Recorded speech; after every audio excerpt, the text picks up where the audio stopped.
Hello, everyone.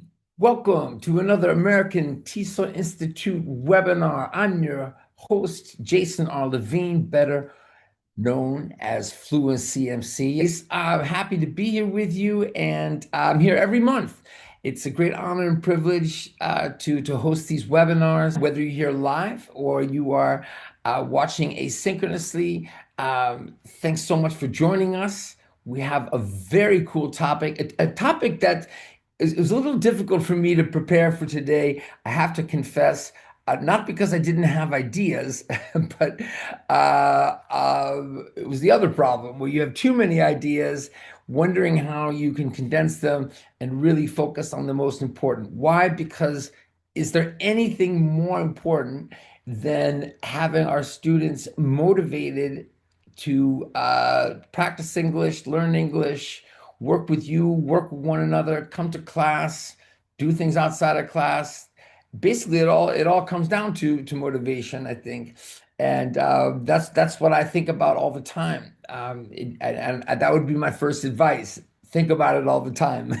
Never take it for granted, but also never assume that if your students aren't motivated, that they can't be.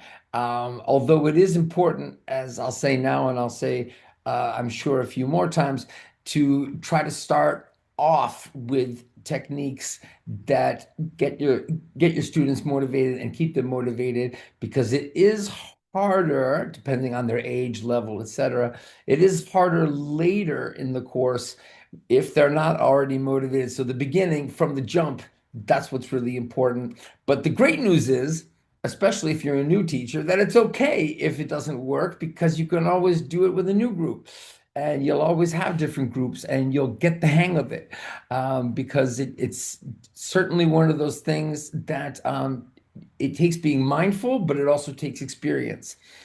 So speaking for myself, I definitely became mindful of the need to help motivate my students before I got really good at it. So it's not just knowing, what to do to motivate students, but also the experience of doing things that don't motivate them and improving on it, which is true of anything with teaching for sure. And one of the reasons why I love teaching. So the title here, Building Bridges and Boosting Motivation. Here we go.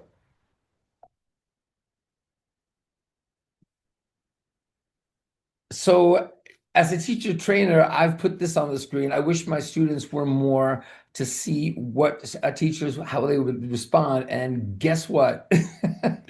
Motivated is at the top of the list. So maybe I wish my students, I guess it's how I phrase it. Maybe I wish my students dot dot dot, worked harder, did this, did that. I don't know. But if we're more, yeah, motivated, you get like, respectful sometimes, or I don't know, hardworking, that kind of thing, but definitely motivated is the top. So that's another reason why this is such an important webinar, and hopefully gets you inspired to think of different things, not just what I'm going to tell you about, but that's why you'll see what I've chosen to focus on. I feel are kind of broader areas here, because then you can consider, the age of your students. That's a big one for motivation. The size of the classroom you have, another important one. The students' level, the needs, the resources at your school, et cetera, et cetera. So I'll keep those things in mind. But certainly you should keep them in mind too, as we're talking here. Any questions you have, throw them in the chat or comments. And if you are watching this video somewhere, and you comment wherever you see it, and I'll explain how you can email me directly if you have questions or comments. I'll put my email at the end. I'll tell you right now too, and maybe again, but it's support@fluencymc.com, support@fluencymc.com. And anyone who is watching or affiliated with American TESOL Institute, if you're in the program or not, please feel free to reach out. And that includes getting a PDF of the presentation today. So what does it mean to build bridges and boost motivation? Well, I put it down to fostering communication and community. And communication and community, obviously, that's, what does that mean? That's that's sort of everything involved in relationships. But I'm going to get more specific in a moment. So how do you create connections? So if we're talking about connections, really talking about, I think, these three areas.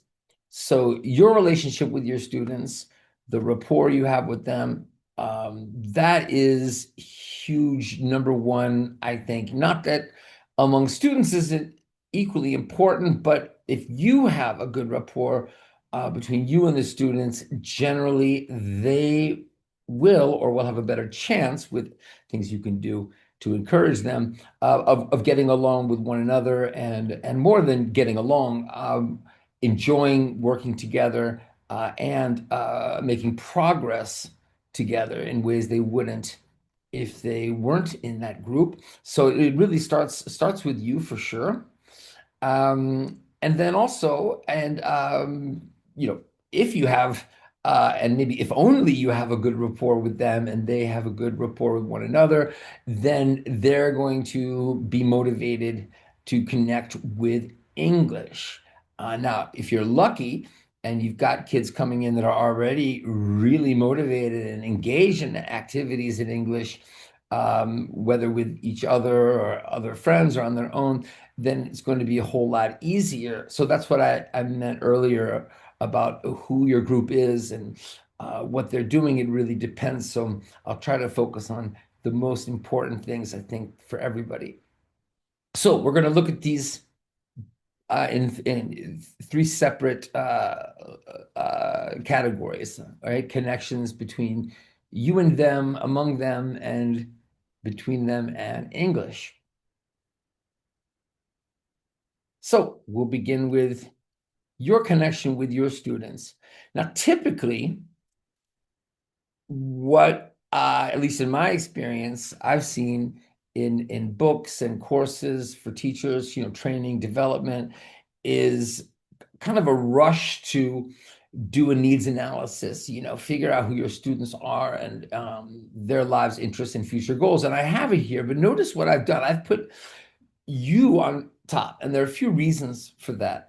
So maybe start thinking about that while I'm getting into it. And if you think of things that I haven't thought of that you want to mention, please do, because well, let me continue. So what I mean here, first and foremost, is to take the pressure off the students who, if we're thinking, beginning of the course, I'm thinking first day here, maybe first time, second time possibly as well, but certainly the first day, the emphasis more on their listening to you and you talking about yourself. So if you're thinking, oh, but the focus should be on the students, well, not yet, I don't think. For one, they need to feel comfortable with the way you speak, how your English is with them. So that's a big one for why you should be talking about yourself. And why should it be, not class rules and all those things? I think that needs to come. But if you do that too soon, that's going to be a real downer, I think, for motivation. So it's not that you haven't figured out important things to discuss with them in terms of class management and the syllabus and all of that. Again, I'm thinking, you're teaching 5-year-old kids, you're teaching adults. So, there's a lot of different things that you need, different, it would be different depending on your group, obviously. So just most generally, whatever you need to do to talk about the structure of the class and the content of the class, I would first do something like a game like Four Truths, One Lie. And I've done different things over the years, but this has absolutely been the best. So, not surprisingly, on a presentation for motivation, as a teacher for 26 years, English language teacher, I'm going to highlight some things that I've done that really work. They might not work for you, but I would give them a try because I don't think it's just about me. I think I figured out an activity that can really work. For example, you might know this game where you tell students five things about yourself. Usually it's students playing the game, which we'll get to later. But what I do is I don't tell them it's a game. I say, hello, my name's Jason. I'm from the United States. I teach in France, by the way, from New York. And I'm going to tell you a few more things about myself. All right. And I want you to listen to get for listening skills, get comfortable with my voice. And I'm going to ask you to tell me what I said after. Okay, so listen carefully. And then I tell them five things, four true, one lie, right? I've done it so many times that they everything sounds either totally true or totally untrue, right? So they're confused. But I sorry, I got ahead of myself. But they don't know it's a game yet. So when I tell them the five things, right, the ones that sound like kind of impossible, but they're actually true, right? They're really interested because they think everything's true at that point. And when I finished doing it, I asked them to raise their hand and tell me one of the things I said. And this is a great way to learn names, which you can see is down just below. Learn names straight away. So this is where you start doing it, or in my example. So I asked them, tell me your name. Okay. What was one of the things I said? Right. So they repeat. And this is also a good time if, don't about mistakes. We're going to talk about it later, but make mistakes. You need to make mistakes when you learn how to play a sport, when you learn how to play music. It's not that it's okay to make mistakes. You need to make mistakes, and let's help, correct each other. So we're already getting into connecting to English language and the connections among students, which I knew would happen. There's no way to separate these three categories. So I'll emphasize, I'll repeat some of the things later again that are just so important. So you've got them speaking to you for the first time, but in very short things, right? So it's mostly they're listening to you. Um, and then when you're done, you say, we're playing a game. And they say, what? Yeah, you say, yeah, we're playing a game. And what do you mean we're playing a game? So I think that's that element of surprise. They really feel like they're a group with you when you tell them, that you told them four things that are true and one that is a lie. And now what do they have to do? They'll tell you, you can play this game with the youngest kids, the oldest kids, big groups, small groups. That's one of the reasons I chose it, and I do it because I teach very varied groups. Um, so anyway, you are sharing personal stories here because then they're going to ask you questions and you are going to pretend like everything is true and you're going to be, invariably like telling some kind of story, like you're revealing things about yourself, which again takes the pressure off them, they feel like you're comfortable talking about yourself and it's a game and they're trying to figure you out. What's the lie? I could go on about this for a long time. I've done not entire first days with just this game, but practically, especially when you get them to do it afterwards, which I'll talk about when we talk about connections among students. There are so many icebreakers, so many things you could do, but this one is really, really works when you make it about yourself first, I've found. I definitely think that establishes a great connection early on that is going to be key in everything else you do.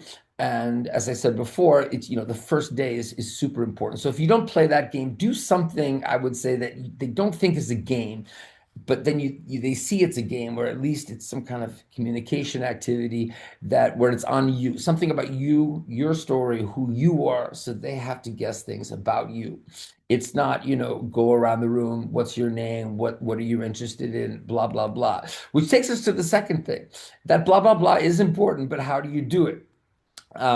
Okay, that's the class survey I'm going to get to, but learning names. Now, when I teach university students, and I have students all the time who tell me, it's amazing you learn our names the first day. Like the second time I see them, you know us.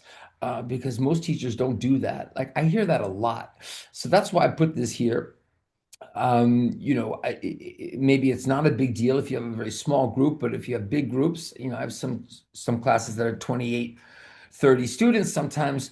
How to learn names, there are lots of tricks, but the best way is, the first day, like I said, have them say their names, look at pictures if you have pictures of them. I study them, before I meet them.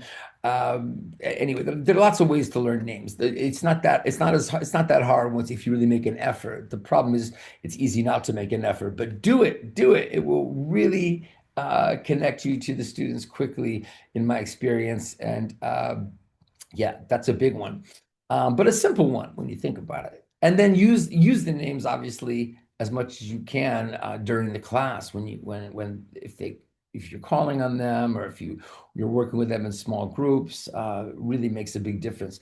The class survey, let me explain. There are different ways to do this, but this is the needs assessment. But what I like to do is have students submit something to you, whether it's digitally or they're filling it out, usually digitally now, where they're sending it to you, and you're not just asking them about their interests and their lives, which is really important, obviously, because if they're into sports, you want to know if they're, what they like to do, so you can incorporate that into your activities and maybe even materials you create. But also, I think that's a pretty obvious one. But one thing also to do is to focus on the like more psychological side of things with a class survey with English learning. What I mean is, maybe psychological is not the right word, but anyway, let me explain. I like to ask questions like, what do you like to do in class? What about English do you enjoy, or what do you not like?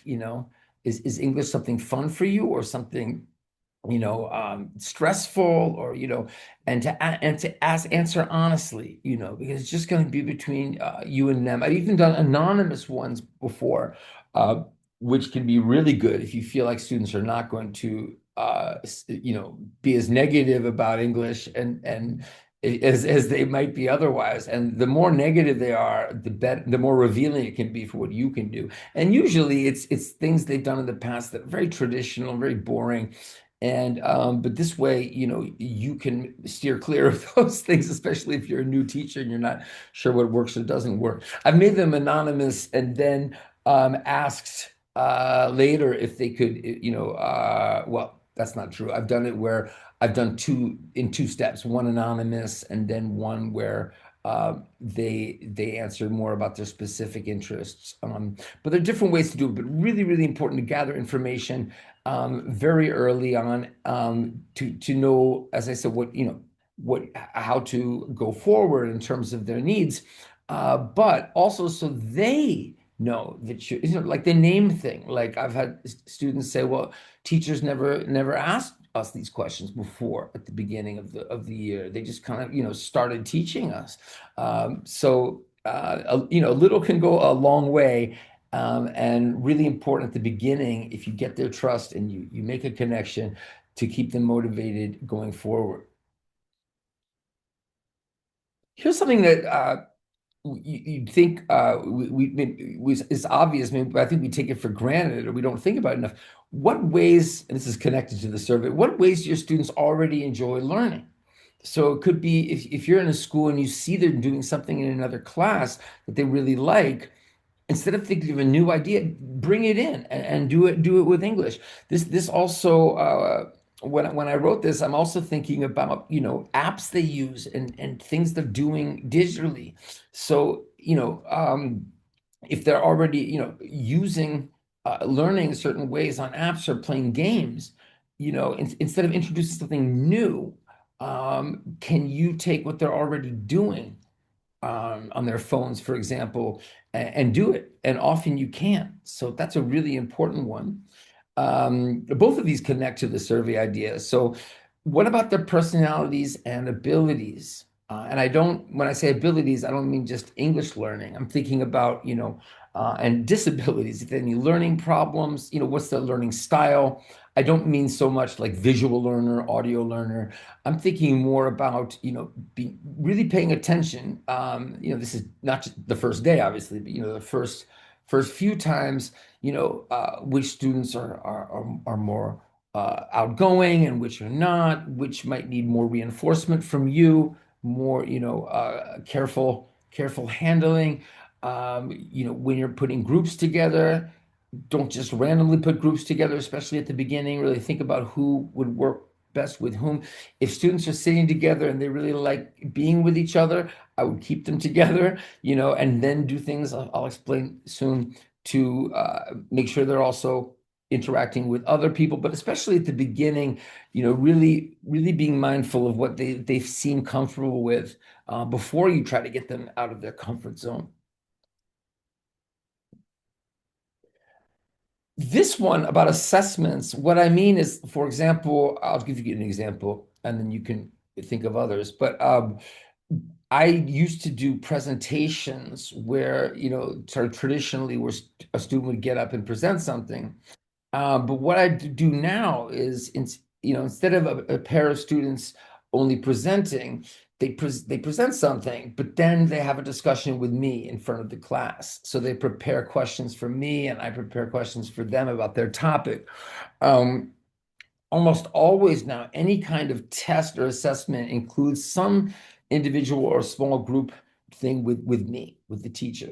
And this is totally doable if you have students who are not meeting with you, either watching you, which is ideal, or if it is something more intimate. I'll give you an example, like conversation kind of test where they're preparing. Done this for Cambridge and TOEFL, where they come meet with me individually in another room, while the students are alone, but these are older students, but engaged in an activity and also preparing to meet with me or doing some activity that followed meeting with me. So if you think, but I have such big groups, it's totally possible for you. If you think, well, I can't really always get them in groups to do things, you can do both. You can have them in groups doing things, but you can also be with just one group, as I said, outside the room or with students watching something you're doing. But I put assessment here because I'm say what I'm trying to say is tests, should not, I think, just be only on the students, especially if it's communication, and especially if it's if they all speak the same first language, like my students speak French, or if you're in China or you're in Brazil, and they all speak the same language. What can you do with assessment where it's you and them, so they're getting direct interaction with either an advanced speaker or a native speaker and their teacher, and then it's that relationship that we're focusing on here with you that is so important with this. Um, do you praise students enough, publicly and privately, publicly in the classroom? Um, Obviously there's class management issues where you have to sometimes discipline, but in terms of English production and effort, the smallest thing I think should be praised, according to their level. And then privately, messages now. I mean, if you have, I don't know, something with your school where you can message them, and most schools do. I mean, I do private WhatsApp groups with my students, but just sending a message privately, not to everyone and not every day, but this can be amazing. Or even it's just an email message that you send, timing it with back to that personality thing with this, where that moment would be a moment where encouraging that student, praising them for something they did, is going to go a long way. And if you say, but I don't know if I know that right exactly, it takes years. I mean, I didn't start doing that until a few years ago when it became something very easy for me to do compared to the past because it was, really intuitive. I knew from experience and making a lot of mistakes when it was important to a key moment, and then it's easy to shoot a message off to someone. And not everyone, right? But a student who really could use it, it can make a really big difference. And then actually the last thing here maybe should have come first. This is one way you can get insight into being able to message someone with encouragement to build a relationship, and that's a weekly meeting with a student. And this relates to the first thing on this slide, which is, you meet, and we're talking super brief. If you have a big group, kind of a check-in thing. Uh, and but not a thing where it's just, how everything okay? Yep, okay, good. You prepare some questions that directly relate to the things you've been doing during the week. But you can do this if it's brief, if you've got the students doing group work, working on something, and if they know they're going to meet with you, they're getting ready to talk to you, and if they've already met with you, you could have them doing something they have to complete before you come back into the room. Need to be mindful of time here. Wow, I knew this would happen. There's so much to talk about, but we're going to get it all in. Um, so moving to our second category here. I don't like that word category, but I think you know what I mean. Different types of connections. We've got three types. There we go. And now we're going to talk about connections among students, which it's not like we haven't said anything about it, but now we're going to focus on it more directly.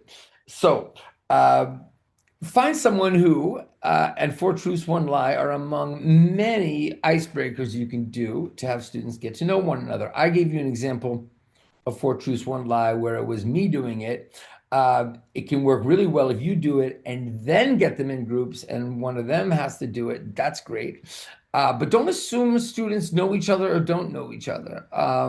That's something that I've messed up in the past. Try to find out, do they know each other? And maybe some of them do, some of them don't. Like that's a really important thing to know. Also something you can put in a survey that they can tell you directly, especially if you have a big class. The bigger the group, the more important those questions are on the survey to really get to know students.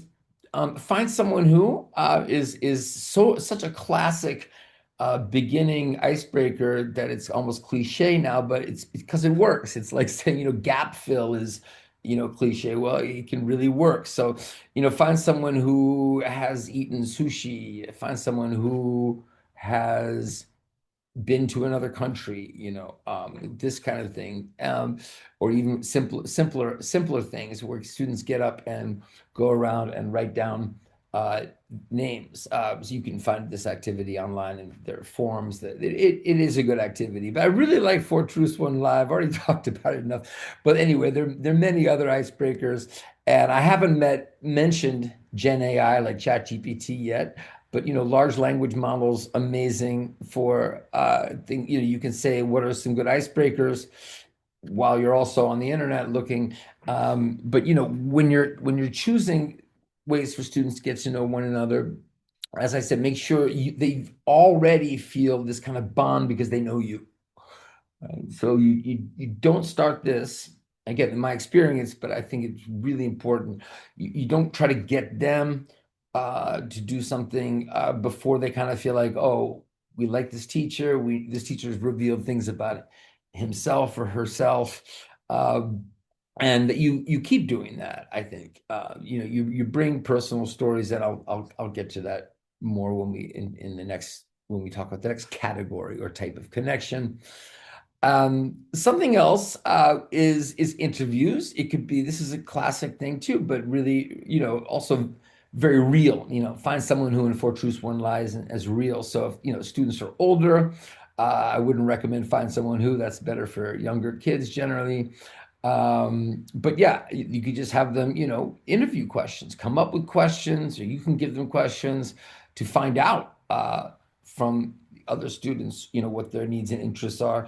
And the good thing about this as an early activity is, if you give them questions or they create questions or both, you can help them create them, correct their grammar, all of this, kind of put them in groups and go around the room and help them.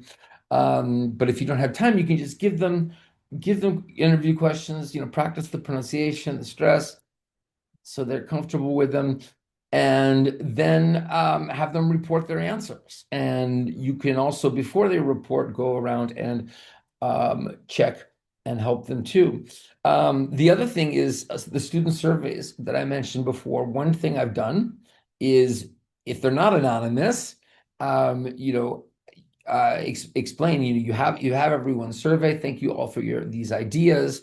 And you could give them back, or if they have digital copies of them, and have them compare. And good opportunity for comparison language and contrast and, connecting words and things here if you wanted to get into it. But, if they're comparing, oh, I'm interested in this, so am I, or me neither. And that's something they can also report to the class. That's worked very well for me. Groups. The most important thing I think about the connections with students among themselves is grouping. I've talked a bit about personality and how that, not a lot, but we don't have much time here. But how important it is for you to get to know them so that you can think about groups, but also being aware of who likes to work together and who works well together already. But there's a way to have them kind of put them in groups according to where they're sitting. For example, let me give you a concrete example. So, if generally my students, these are either late teens or early adults, mainly late teens, first year in university. So, it's like basically like high school university, mix really in terms of the ages. But anyway, they sit where they like to, with the people they like to be with. And it can be tough if, they're all speaking the same first language. I'm imagine, most people watching this video are not with multilingual groups. So I'm going to talk about if they are multilingual groups, it's just going to be so much easier and to get them speaking English because it's more real. So let's imagine that, it's sometimes a struggle to, especially if they're low level, that means that the groups really need to have, I didn't put that here, but let me get it in, really need to have specific tasks where they're going to talk to you as you move around in English about it, but I think usually report either to another group or to the class as a group in English. So if they need help, give them vocabulary, give them stuff they need for whatever activity it is, so that if they're too low to produce things on their own, you need to try to uh, control it more, make it less free practice. But anyway, back to the point about rotation. So here's something that I've done. It's not an original idea. I don't know where I picked it up, but to get them, small groups with the people they usually sit with, they do a task, whatever it is, and I'll have examples coming up where I think I'll probably come back to this so you can see when we're talking about actual activities. But let's say you have a group of 4 people. Let's say it's a class of 20. So you've got 5 groups of 4. Okay. So those groups are doing the task. And traditionally you could have the group share things with the whole class or with another group. But another thing you can do is after they're finished, or a good stopping point for whatever it is they're doing, you give them you assign them letters A, B, C, D, or it could be 1, 2, 3, 4, whatever. Each group has an A, B, C, D, A, B, C, D, A, B, C, D. So then you say, okay, I want the A's together, the B's together, the C's together, and the D's together. So then what you have, if I want groups of 4, sorry, and I had 20 people, I need A, B, C, D, E, right? So then you've got 4 A's, 4 B's, 4 C's, 4 D's, and 4 E's. And guess what? You have a member of each group in a new group. So that means that each A can report what they were doing, and the B's and the C's. Really cool. And you can even switch it up again so that they're talking to even more different people. But anyway, this is a great thing to do. And if the first time they do it, they might feel a little shy about it, but then they get really into it usually to be the representative from their group to report what they did. Another thing you can do just occurred to me. It's such a cool activity. I'll be brief because I want to make sure I finish here. But you can do an activity where well, this works with so many things. But for example, I give students a newspaper article, or they choose one, or something really short to read. They have to read it and then stand up and then find someone in the room and explain what they read, right? And summarize what they read. And you can help make sure they understand it before they do it. Then after they do it, they have to find someone else. So they have to keep going until they've explained this is a great fluency activity, and they get better and better with the repetition, which we're going to talk about in a moment. And that way they get to see everybody in the class and have a quick interaction with each person in the class. And that works for all grades, levels. You just need some content. And it can be very short or longer depending. Friendly competition. I just want to say this now because I'm going to give you an example of a game what involves friendly competition that has worked so well and continues to work well with me. So we're going to come back to this with a concrete example coming up. But if you say, well, my students, don't like competition, there are ways to do it so that it really motivates groups. So I'll show you in a moment. And here we are at that moment. Yeah, I'm pacing this better than I thought. This is such a broad topic, guys, motivation. And I certainly don't feel like I'm really doing it justice. But luckily, there's lots of stuff out there on the internet and in large language models about how to motivate students. And I hope I'm hitting on some of the most important things. At least I am from my experience. So the big one is this one, right?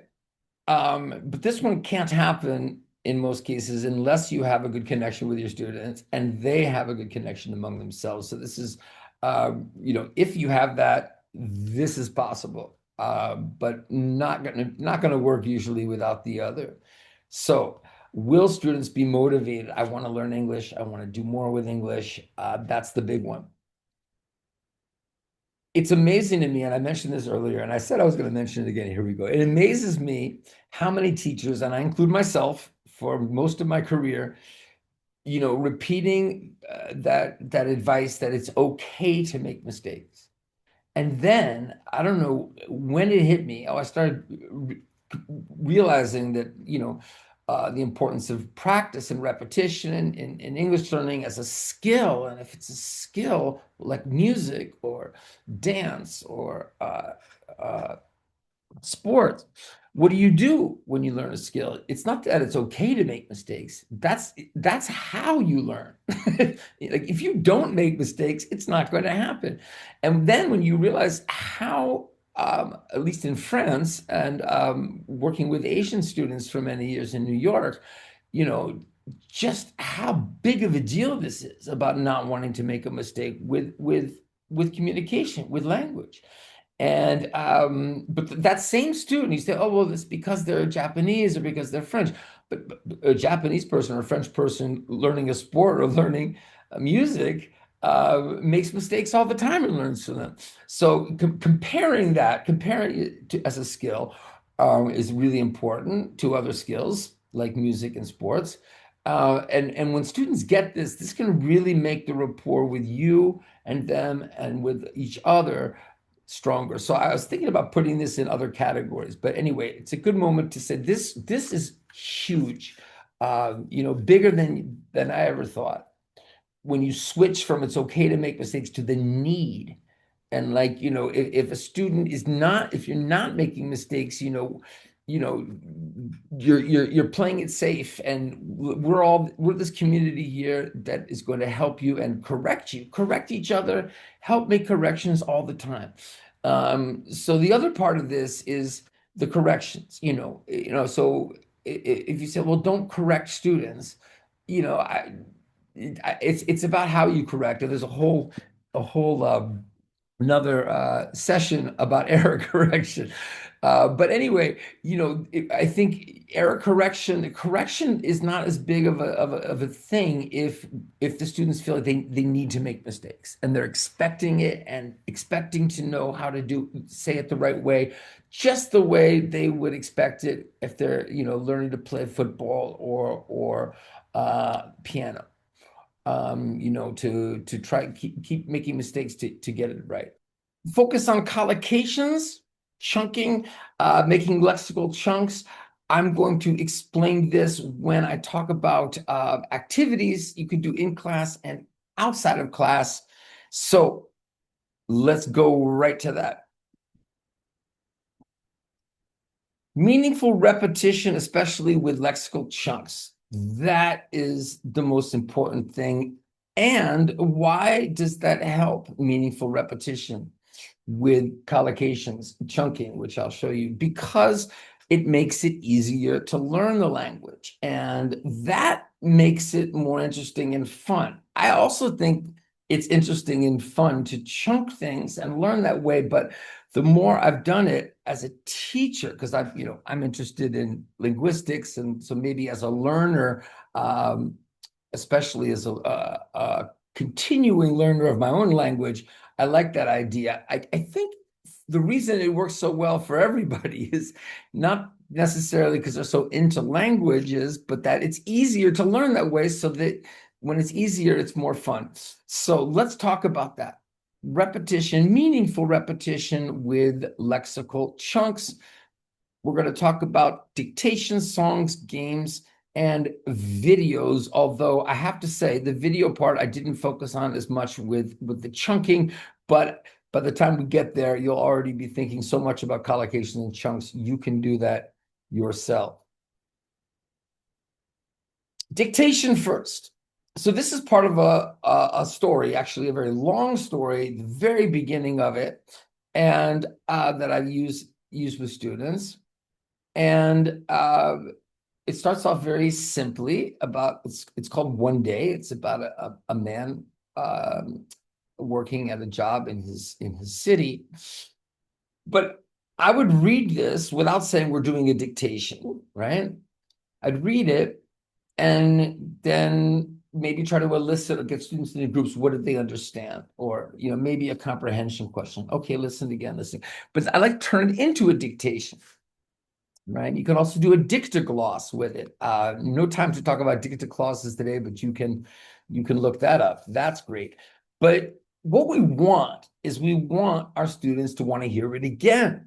So when they know it's dictation, right? And you can do things like, okay, just write down the content words. So they try to write down Monday, morning, sun, alarm, right?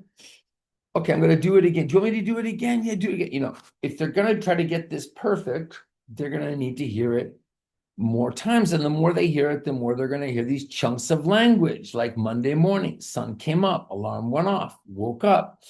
You can also do this activity after, where you're cutting it up. So once they get it, right, they've heard it many times, you can have them do this. You can also do this in the middle. Anyway, there are many ways, and you can think of other ways to do it too. This is not particularly difficult, but I actually have a longer one. I'm just showing you the beginning, where they have to match. Basically, they have to chunk. There's a little bit of syntax here, but it's mainly verb-noun collocations, verb-noun chunks. And you can do it this way, but an even better way is to cut it up, and they have to match them. And you can bring friendly competition here. Who's the first person to get it right? And when it's a little bit longer, and I have the whole thing, if you're interested, email me and I'll send it to you. It's harder, right? They will make some mistakes with it, which we want, remember? No. So that's one dictation. Here's another one that I love, which is again, think about the chunks, think about the repetition, and think about the group work that they can do together with it. So I should have mentioned that with the other one, I do a lot of, with dictation, compare what you have with somebody else, help each other. This activity, if definitely together, cut it up in groups. Which group? I think I did mention that. This one also is a lot of fun. You can do it with any text, just like the last one, you can do with any text. One of the great things about dictation. So you can control what you have in it, or use something that's already been written. Like you could use my stuff I said as you email me. But you notice the chunks here, time to go to school, the phrasal verbs, but not just what does put on mean, pick up, but, with a chunk, put on your watch, pick up your keys, take it out, get out. So this one did I make this one longer? This one's pretty short. Okay, so this is the full one, right? But notice what's going to happen next. So I've read it a few times, read it a few times. You get students also to mime it, especially younger students. Put your phone in your pocket, have them stand up, you know, um, and then you show them this, and they gasp and they say, "What?" And when they realize what it is, yep, this is dictation. You're going to fill it in. And they're like, what? This is impossible. What was the first line? Oh, school. They can put the first word here. And then what was the next thing? Something about your phone? And then they look, oh, put phone. But then, of course, after they've done a little bit, they're going to want it again. Oh, you're reading it again. You're getting those chunks more in their head. And this is another friendly competition. Who can do it, get it right? Call this blank dictation. Uh, so much fun, and all ages, all levels, which is why I chose it for this one. Gets them really excited and great to work together. This is the whole thing if you want to use it. Another thing is songs. So you can do so much with songs. If you know me, the main thing I do is songs, songs and games. And those dictations are not games, but they are, right, in a way. But we're going to talk about a game platform in a moment that works really, really well. But songs, this is one of my songs. I'm happy to share any material right now.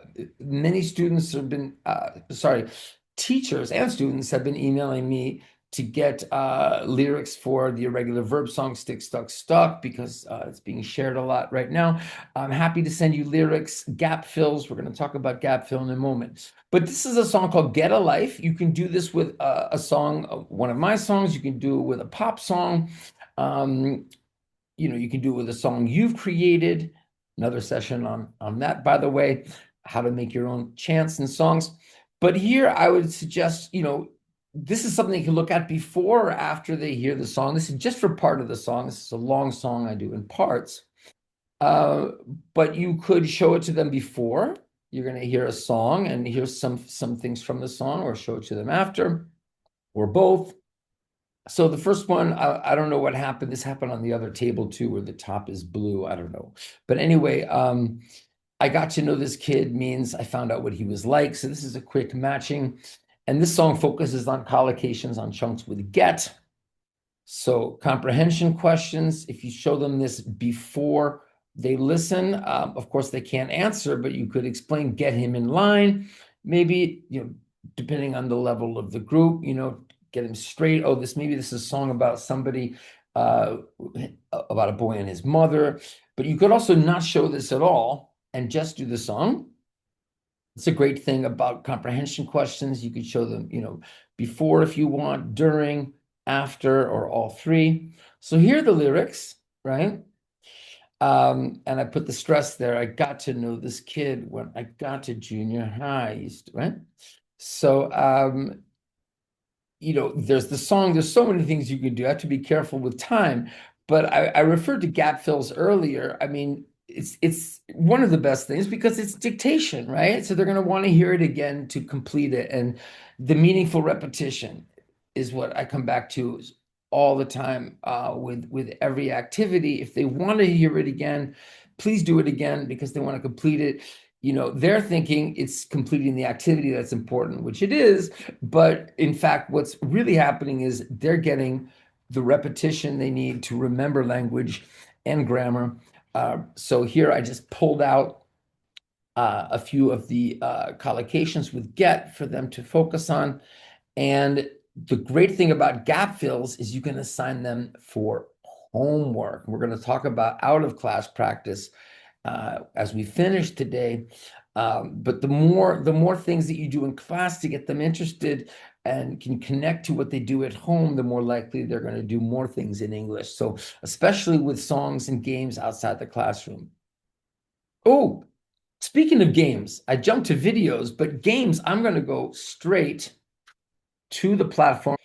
So this is Bamboozle, and I usually show pictures of this. I don't usually show a complete game, and I'm not going to show a complete game, but a little bit more this time than I usually do, because to me, this brings in every single thing we've been talking about today.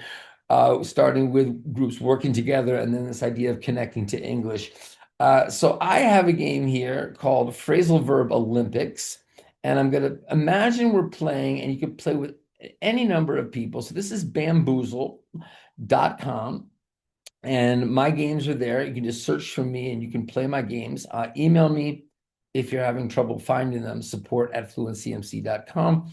But let's imagine we were talking earlier about a group of 20 students. Let's say 4 people on a team. So we have 5 teams of 4 people. We're going to play with 15 questions. Really cool with the themes because you can choose. Let's say we're going to talk about how about music vocabulary? Or let's choose something even more basic like school or home. Let's do home, and I'll show you what that is. And we have power-ups, which you're going to see. So 4 people on a team, meaning that when they choose a question, for example, they say bed, and you can review the cal ahead of time. Ooh, I up with him because he was on me. This is my high school university game. I have ones for young learners too. Now look at the timer. You can have it on or not. But what I do is have them try to discuss and think of, and you can do the phrasal verbs before or just for the first time. Do you know this? Like you can kind of help them. Oh, like up with him, like end the relationship because he was on me. Oh, something bad.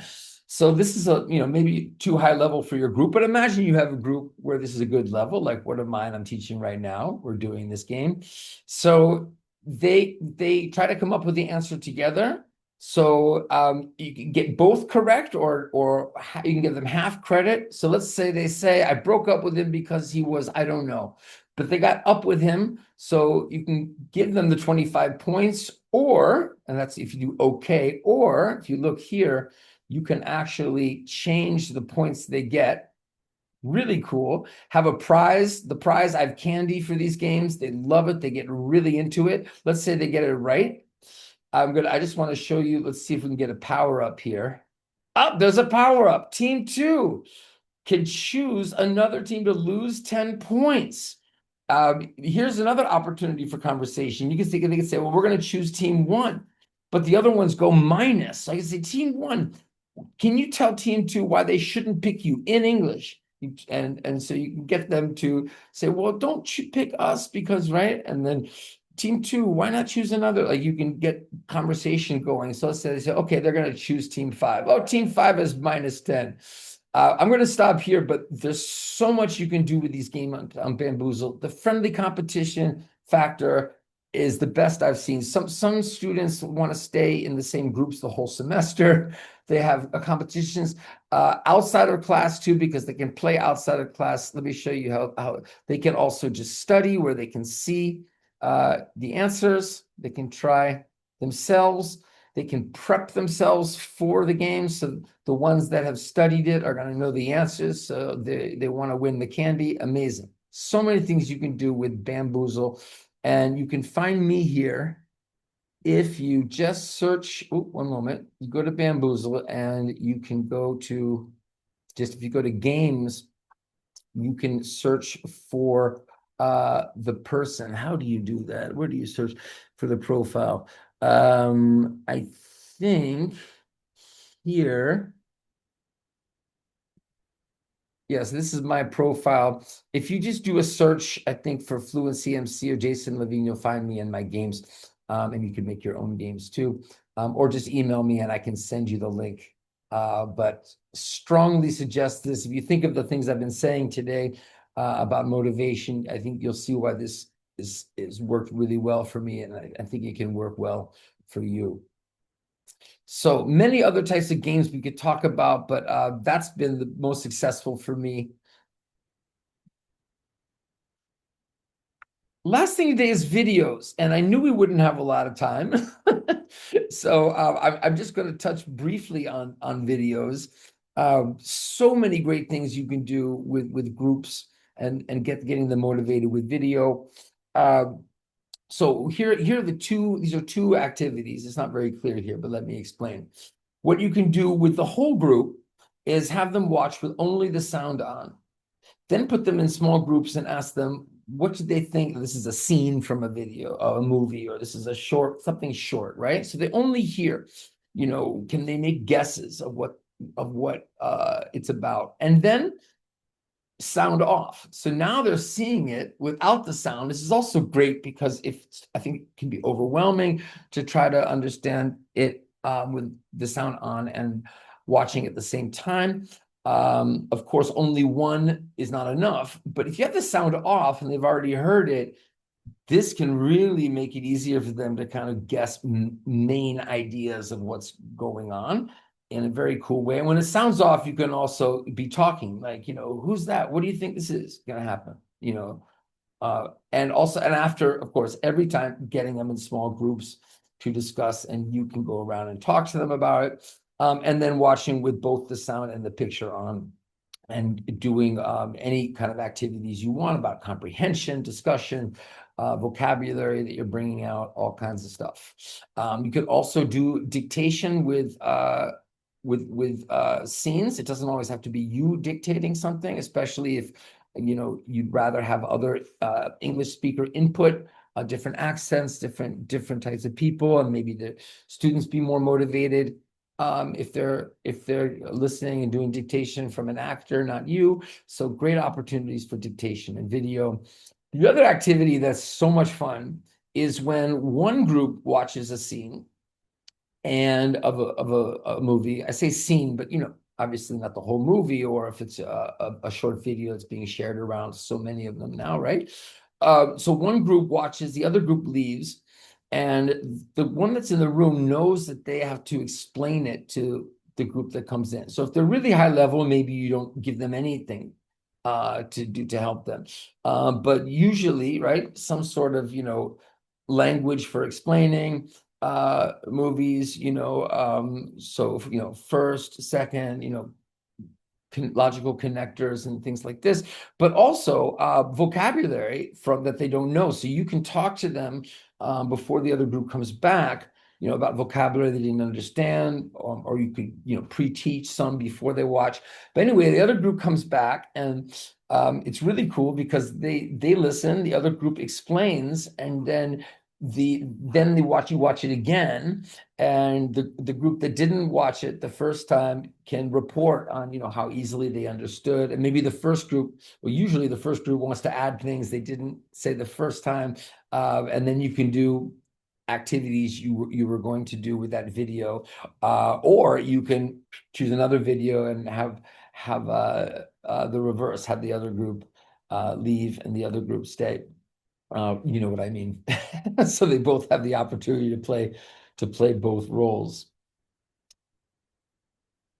I don't think there's anything more important than this. I should say the second part of students getting hooked on English outside of class. I mean, it depends on what their needs are, obviously, but in most cases, if they're into English on their own outside of class, they're going to do better in your class, get better grades. That's sort of the minimum. But if it's also make your teaching more fun and interesting, and they'll be better in groups with other students, everything will be better. But most importantly, right, if they need English, which most of them will in their future, they will continue to be hooked on English outside of class. So it's very easy for a teacher to say, and I used to do it, God, there's so much English out there, the internet, and you like wrestling, or you like cooking, or you like gardening. So, go watch these videos, go do this, go do that. But saying go do it doesn't usually work, right?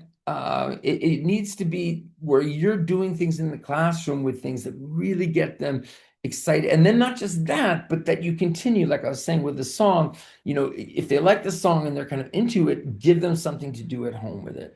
Always give them something to do, fun, that connects to something they did that was fun in class, that they were motivated in class to do.